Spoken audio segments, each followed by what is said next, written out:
The Wests Tigers podcast is brought to you by the Wests Tigers Podcast Forum. Join the conversation today at weststigerspodcast.com.au.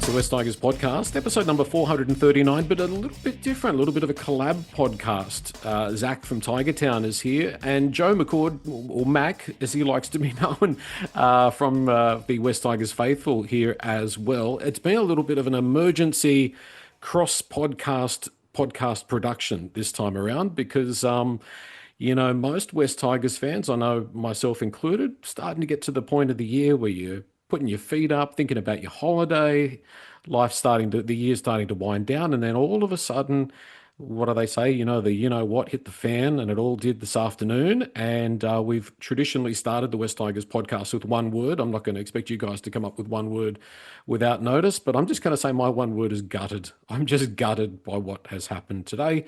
If you haven't caught up with the news, the Holman Barnes Group has come in and sacked the 4 independent board members on the Wests Tigers board, and that undoes all of that work that we did a few years ago to implement the review findings, which was the independent board. We don't know what the future now holds for the Wests Tigers board. That hasn't been confirmed, but Barry O'Farrell's out and the 3 other independent directors. Mac, I'll go to you first because I listened to the Wests Tigers Faithful. You guys did an emergency podcast really hot on the tails of this all dropping this afternoon. Is gutted a word that comes to mind for you? I know on that YouTube video you guys did, you were pretty emotional. Yeah, I'd probably use more colourful language. For me, I unsurprised is probably the word I would use, to be honest. As I was sort of saying to you before we started recording, I kind of called this from a way out, because this board was never really properly officialized. Like, you'll remember the advisory group that was hired to make the appointments originally were actually dismissed before they completed it. And the 2 of the 4 independent board members that were just dismissed had previous ties to the club anyway. So I was never really sold on it in the first place. And I was sort of just, to use a pun, taking it on faith. I was being faithful that, even though I could tell the Holman Barnes Group weren't really, giving over any kind of independence, that they were kind of in spirit doing so. But how long did that last? Less than 1 year, I think. Like, that's the, so it's very disappointing, and I'm particularly disappointed that all the work that you and the rest of the crew on the petition put in has amounted to naught. So back to the drawing board, hey? Yeah, that's the way it feels, unfortunately. There's reports tonight from the Australian that the straw that broke the camel's back, or perhaps the thing that started this whole discussion, was the predominantly orange home jersey. Zach, surely it couldn't be as thin as that. I think it could be, unfortunately. Yeah, well, you wouldn't put it past. I mean, the talk that we've heard, the scuttlebutt around the areas, over the last few years, with a lot of this coming to the fore around the individuals behind the board originally, and some of those heavily Wests affiliated members in particular, and the types of things that you hear, mate, it's hearsay, but we've all heard the Dennis Burgess rumours about wanting to bring the Magpies back, and we've heard that from a number of different sources over a number of years. Yeah. And look at where he's sitting now. But so, to answer your question, I don't think, in terms of the pettiness of it, I think it actually is perfectly on brand, to be perfectly honest with you. All I've seen this afternoon is probably what most have seen, is that apparently there were around 4 points that were made. It was rumoured that was one of them. It was rumoured that one of the stadium policy possibly was another. They weren't conversed on. And so, look, the problem with this is very similar to the problem last time from my perspective, is that they've got plausible deniability. They can act as petty and as against, what we believe is the stability of the club all they want, if they've got plausible deniability on things like lack of communication and stuff. And that puts everyone else versus them in an awkward spot because, they do remain 90% owners. So Yeah. you know, frustrating as it is, and that's the understatement of the year as I stand here. But yeah, it's a really sticky, messy one. And funnily enough, it feels like we've been here before. It does. It's deja vu all over again. Mac, the thing I'd say, just following on from Zach's comments there and Zach's position, is that in a normal situation, I would be a person that would say, well, he who calls the tune, who pays the fiddler calls the tune. Like they own the club, they can do whatever the hell they want to do with the club. But the deeper issue here, and the reason why this concerns me, has me shocked to the core, is that there are those West Magpies diehards involved, but more importantly, we're basically putting our football club in the hands of debenture holders. These are people that have paid to be on a board and aren't there based on a skills matrix. They're not there because they're key and selected personnel that bring a skill set. They're just people that ended up maybe 40 years ago paying $100 to be on the board. It's really scary.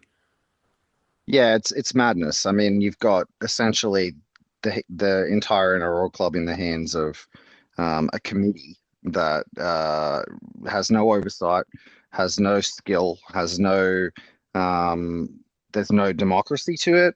You basically are there for life as long as you want to. You can sell it to whoever you want to. Like most of these debentures are going to pass through estates when people pass away. Like, Mm, is that really how you want to be running a club? I just want to comment on something Zach said about the plausible deniability. Like, yeah, I think in this case, like I'm just reading the Daily Telly article that just dropped about this, and the two things Zach mentioned there, the jersey and the stadium policy, seem like, to me they seem like red herrings. Like they're burying the lead here. Like the big push from the independent board members to update the shareholding agreement is most likely what's triggered this. From my perspective, it seems like the independent board members were, continuing to push for more and more independence, and so they should have. I think that that's pretty representative of what the fan base felt like.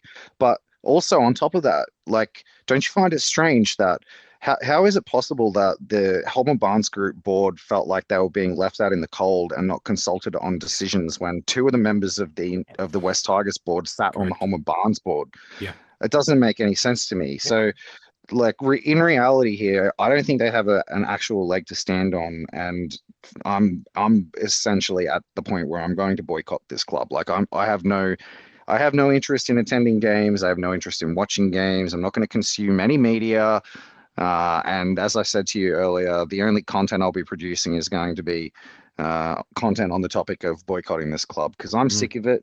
I think that what needs to happen, we've already litigated time and time again. The fan base is largely united with the, yeah. exception of these debenture holders and a small number of like, really, really old school West Magpies fans. 100%. Yep. Mm. Yeah, and I was going to make the point that I've been on the West Tigers podcast forum this afternoon. Obviously, I've been on the West Tigers forum. I've been on Facebook. There's, as you say, like 99.9% of people are like, "What is going on? Why are they doing this? This is unacceptable." It's really they have not. This has not transpired to a PR win for Holman Barnes Group in any way, shape, or form. People are just sick of it. And once again, unfortunately, West Tigers have become a laughing stock, and it is the Holman Barnes Group's fault. It's really disappointing. The million-dollar question is, well, what's going to happen to West Tigers in terms of people like Richo, Zach? Could you imagine how I could imagine Richo walking away? That's my gut feeling, is that he might. I think quite literally every option is on the table.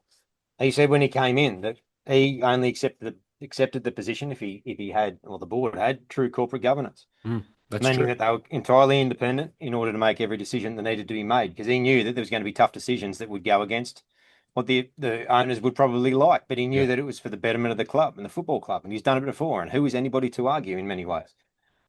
Likewise, he's a proud man, and I could see him recognising the work that's been done, recognising the situation that the football club's in, and maybe going cap in hand to the NRL and saying, "I need you blokes to step in and do something about this, because from my perspective, this is the climax. Like everything up until this point, last year, all the Barnier report implications that were changed, all the changes off the back of that. Prior was, we all thought we were past this hump. This is the point, is in that there's only one of two things that happens. Either Wests basically takes entire control back at all levels and they just run the place into the ground. Yep. Which is essentially what they've been doing all through the 2010s. Or the NRL finally step in and say, this has gone one step too far. This is what we're going to do, and we're going to implement a license on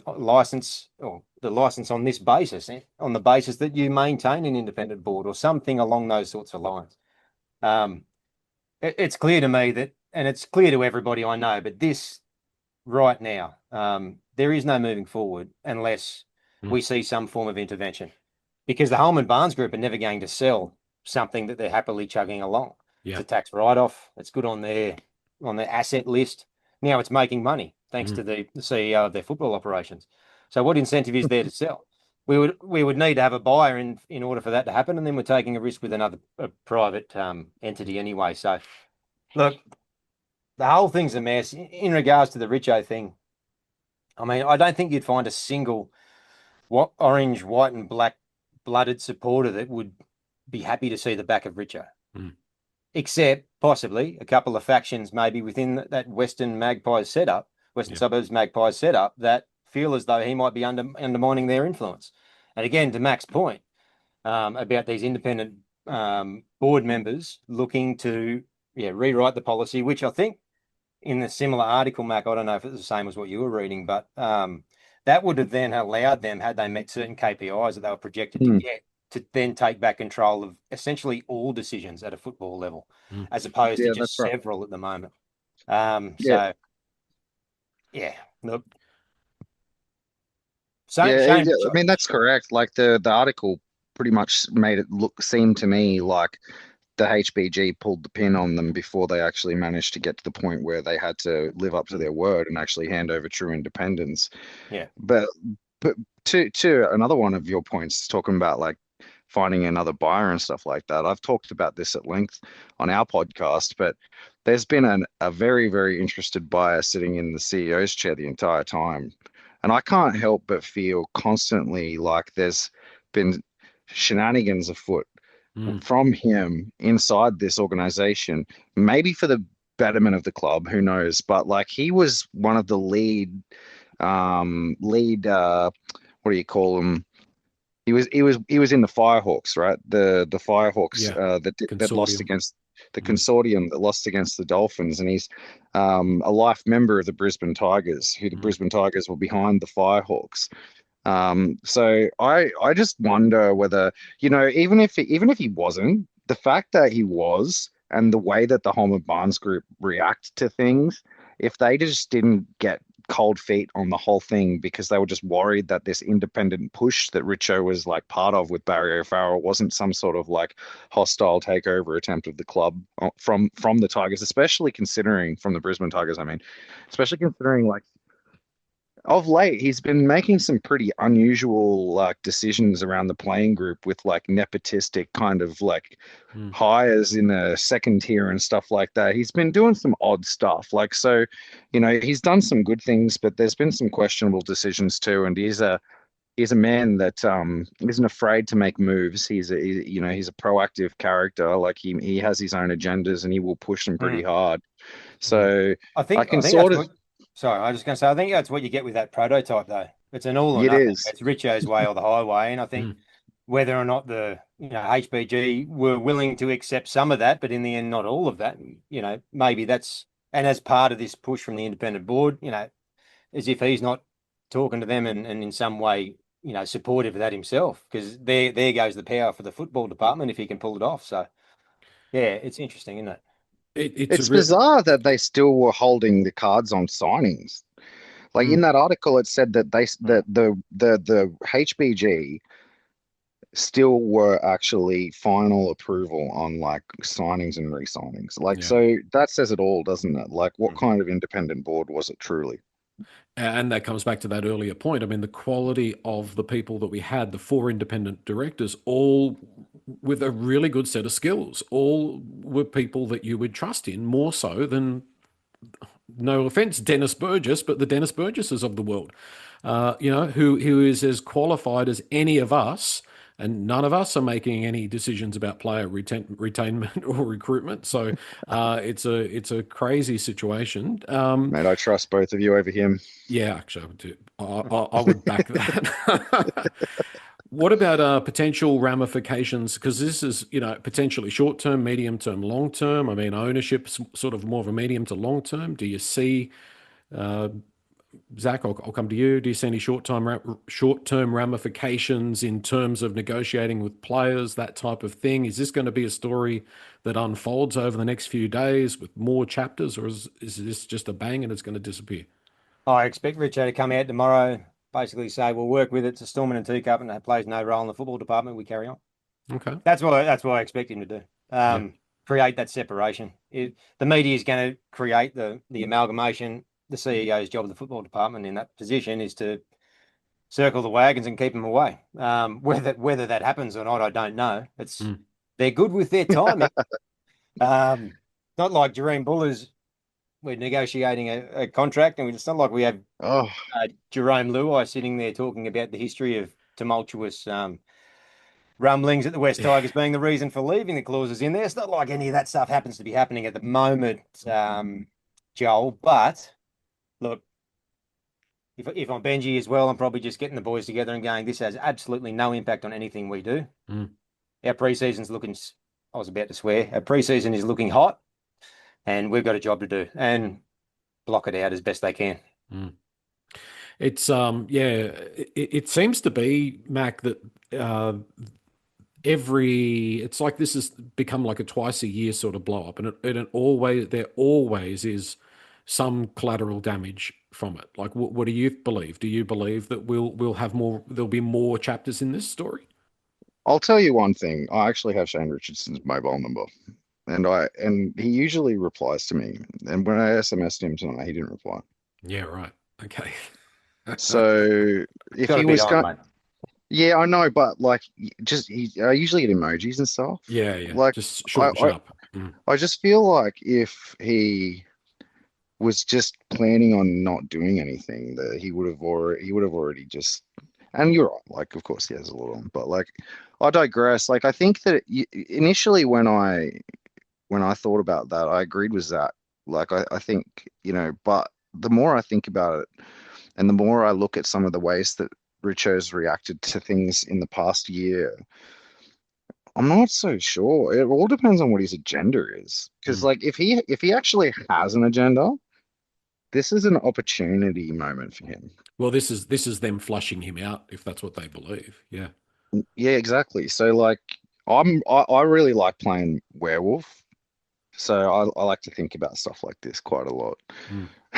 I feel like if there was a bit of an agenda at play, I think that the next move is you probably see Rich on Fox or something like that. Like he'd probably, but if I said to Reedy earlier today, I was like, if he was briefed on this, maybe there's some third party agenda that even Richo was like against. So it's hard to say, but I do think that the outcome is HBG have just handed all of the same ammunition to the same assholes to the same NRL media members that just love generating clicks off of the ill will of the Wests Tigers. So, and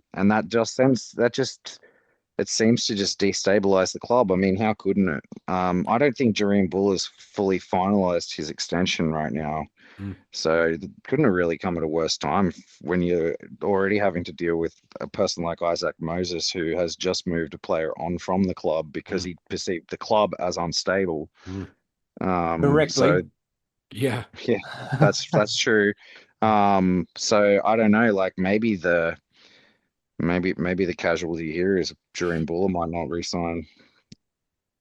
Can I make a point that what really scares me is that the Holman Barnes Group has a history of being in conflict most of the time within the walls of the Holman Barnes Group. There's consistently been instability and ruckuses and fights and brawling going on in the Holman Barnes Group.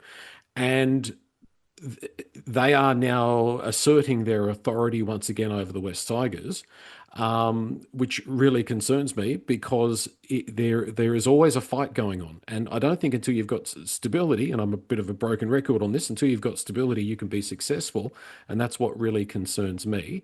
So, gentlemen, can Wests Tigers ever be successful under the stewardship of Holman Barnes Group? No. Not unless, I said before, unless the NRL steps in and puts that mandate on them that they must maintain as a prerequisite for holding a license. I don't know the legal ramifications about it. They probably can't do it after the fact. That would be the only situation. But outside of that, no. Like I said before, for me, it's split. Yeah. If they maintain control as it is, the football club might as well just fold. They've shown they can't do it.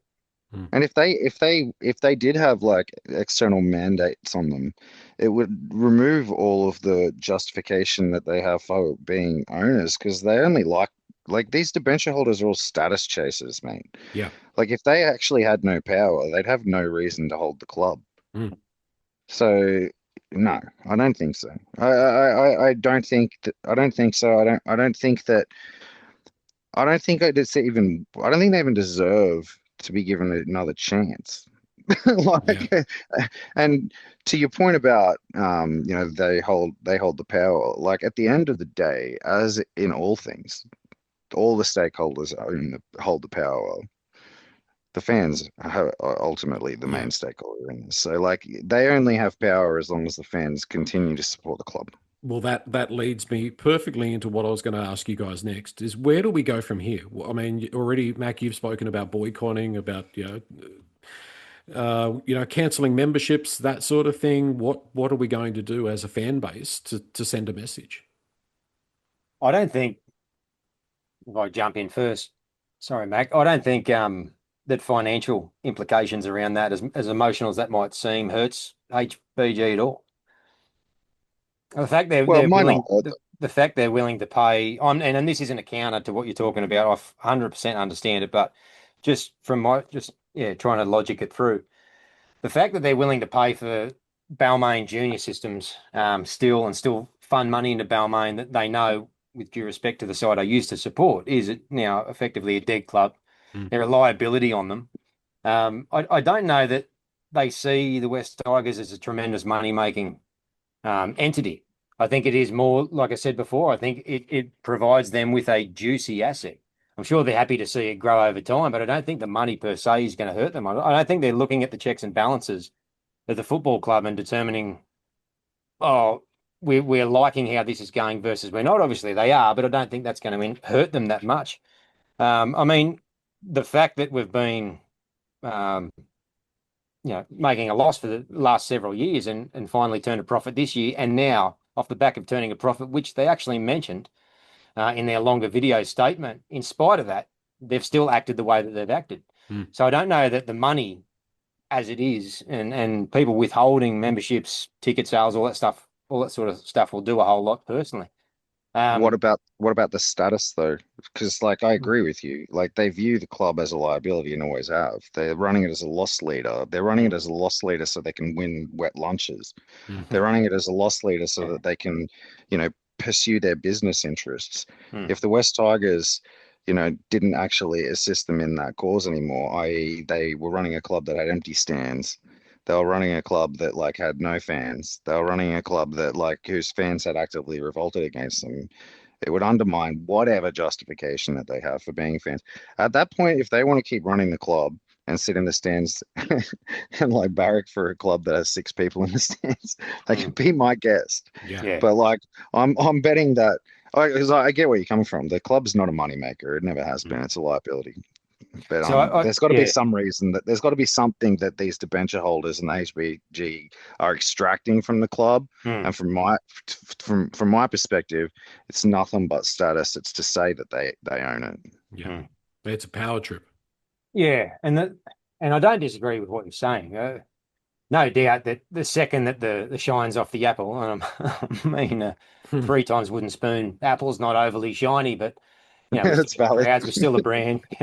But that hurts the club too. And that's the worst thing. It's cutting off your nose to spite your face. Yeah. And imagine how demoralising as lifelong Wests, Balmain or Wests Tigers fans it would be to see the club fall back to 5,000-6,000 a week, to see stars once again drop out, and to just be awful, to be proper awful once again on top of everything. I don't disagree with what you're saying would work, and I 100% get it, and I support people doing whatever in that regard, because something needs to happen.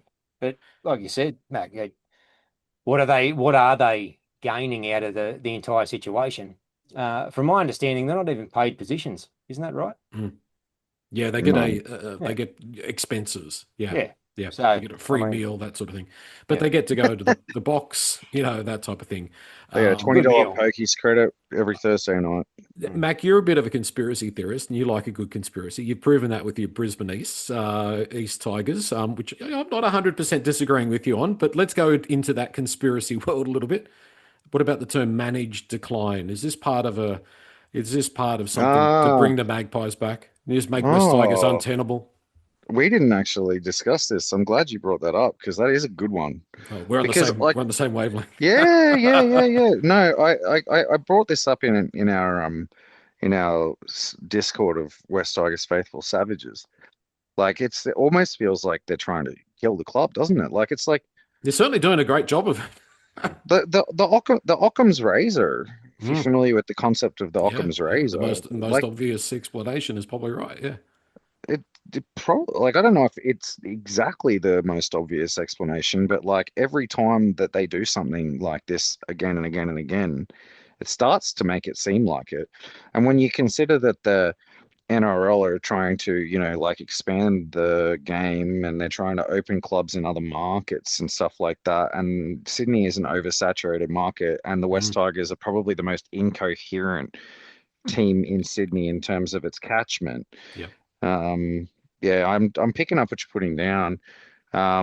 And also, but to be honest with you, that actually partially ties into my conspiracy theory about the Brisbane Tigers, to Mm, be honest. mm, Like I've said this on the podcast. I feel like that the conspiracy is to get the brand out of the HBG's hands and into the hands of the Brisbane Tigers, so the Brisbane Tigers can run as the Brisbane Tigers in the NRL. Because the Brisbane Tigers probably, if I'm being honest, think about it from this perspective. If the West Tigers didn't exist, yeah.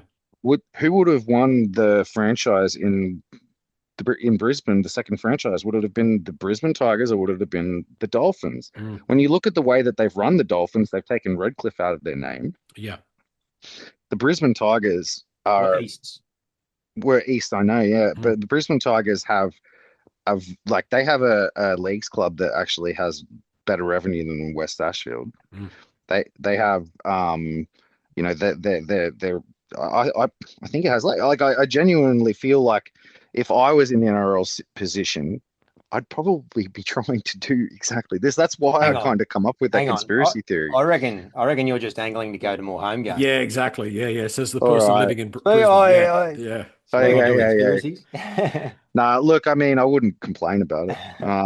I keep trying to put it out there to like bury it into people's minds as an idea. Yeah, How subconsciously fa- how planting it. how Yeah, how am I going so far? yeah. I Well, the yeah, alternative is we maintain the current owners and let them just turn it back into magpies. Apparently, so yeah. Well, I mean, that if they do that, the Tigers brand's on the market, right? That's So, right. like, Mm, it's like I said, I don't particularly think that they care about anything except for the Tigers brand. Like the Tigers brand is powerful. It's a powerful logo. It's like iconic. The Brisbane Tigers have been using the Balmain emblem mm, since Brisbane Tigers emerged, East Tigers. So, yeah. yes, I don't know. There's something weird going on there. I think it's just coming back to the whole boycotting thing. I think it's a shifting space at the moment. What I want to do is I want to sit on it for 24 hours, see what developments there are, and then we'll decide to work out steps forward from there if you guys are okay with that. I mean, obviously, we've done the petition in the past. I don't know if this is a petition thing. I'm kind of on board with the boycott thing. I probably myself, just as a fan, would probably cancel my membership. I know that we've spoken about the financial implications may not be the panacea of all of this, but it sends a message, and that's probably what I would do if this continues to unfold in the way that I think it will. I just think it's a real.